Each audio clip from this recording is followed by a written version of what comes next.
The DA is taking its battle against the Employment Equity Amendment Act to the High Court in Pretoria tomorrow. At the heart of its dispute is Section 15A of the legislation, which grants the Labour Minister the power to set equity targets across 18 key economic sectors. The Democratic Alliance is arguing that this amounts to unchecked executive power, potentially harming job creation and economic stability through what they describe as racial quotas. Let's unpack the story further and get you some analysis with Thembi Chagonda, who is Joint CEO of Global Business Solutions. Thembi, it's great to have you on. Thanks very much for joining us this afternoon.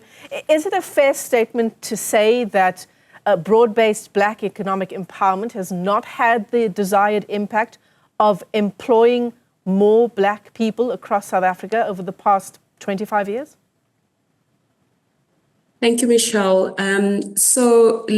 Let me start by maybe putting things into perspective, because I think we speak about the two different legislation interchangeably. So we talk about the broad-based Black economic empowerment, we talk about the Employment Equity Act. Mm-hmm. So what's in question here, it's not necessarily the broad-based Black economic empowerment, but it's more of the employment equity legislation, which was promulgated in 2023 by the president of this country, and effective this year with the regulations that have been published from the 15th of January. So when we look at the broad-based Black economic empowerment, it has an element of management control, which is the impact of the employment equity legislation will require a certificate, the broad-based Black economic empowerment will require a certificate that you've complied on employment equity in order for you to have your points on a BEE scorecard. And one must remember that the broad-based Black economic empowerment has not emphasized on employment equity at all over the last, say, 2 decades since the broad-based Black economic empowerment was promulgated and the scorecards were issued. There was no focus on the improvement on the management control pillar of the BEE scorecard, because it was not deemed to be the priority area. Employment Equity Act, on the one hand, it applies to all employees, designated groups, including white females, are part of the amendment that has now been, that's in question. So white females are part of the designated groups. So the sectoral targets that are now being argued that whether or not they are achievable or not are inclusive of the group that we will term as designated groups. So Black people, African, colored, Indian, and women, as well as persons with disabilities. Mm-hmm. So yes, one can say because the broad-based Black economic empowerment has not actually measured employment equity and made it a priority area, it has really slacked in terms of progressing.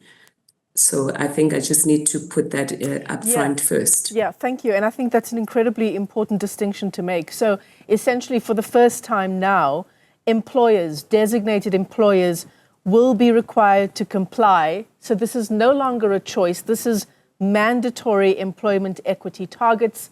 But some are saying they're too ambitious. What's your take on it? Yes, they are too ambitious if you look at where the sectors are at right now. Because over the years, because there was no monitoring to the extent that this bill and this amendments are now considering, there has been very slow progress. So when you look at where we are in different sectors and where the target says you should be at in 5 years' time, one can say they are ambitious.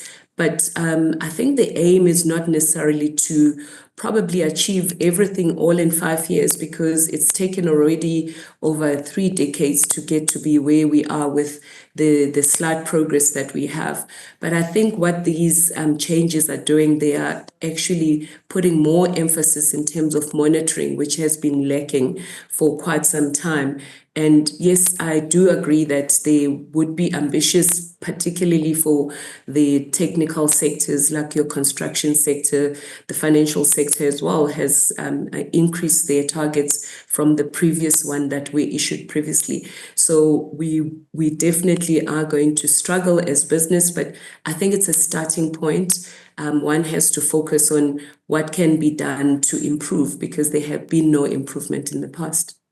Yeah, and is it very reductive to say that, as a party, the DA stands for non-racial inclusivity in a democratic South Africa, in a country that is so divided by race, and the race lines are so divided along economic lines, socioeconomic lines?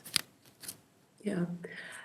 I do think that, it's important that, and I'm not political at all to talk about what the DA stands for, but I do think that it takes, a person that is mindful of the importance of diversity and inclusion to realize that these changes are necessary, because the numbers don't lie. We have these reports that are issued by the Commission for Employment Equity year on year, and they are showing that there is really slow progress. If you look at how we've progressed since 2001, so it's less than 1% that we see, improvement of your African demographics in the different occupational levels year on year. So there is a requirement to change. So we can't, ignore the fact that these changes are required, because yes, and it's going to take intentionality. We have to be intentional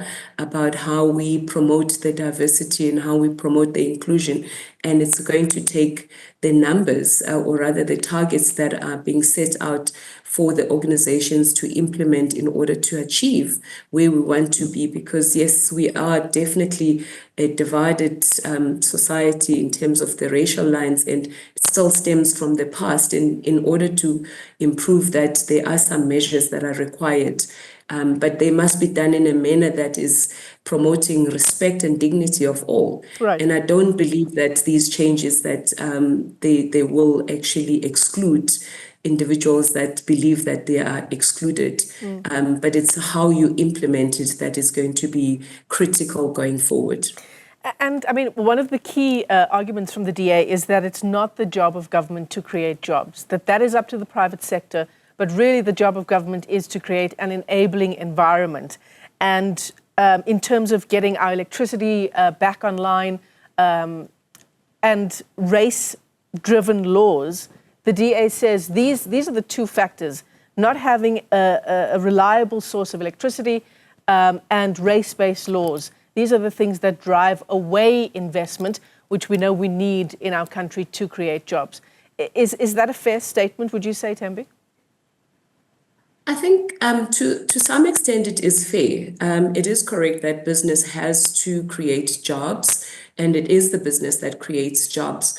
But I think our history shows us that as much as that is the case, we are still sitting with a lack of transformation. And whilst the business had the opportunity to create the jobs, yes, the jobs have been created, make no mistake, at the lower levels of occupations. But where we're seeing a lack of transformation is from your top, senior, middle, and junior management level.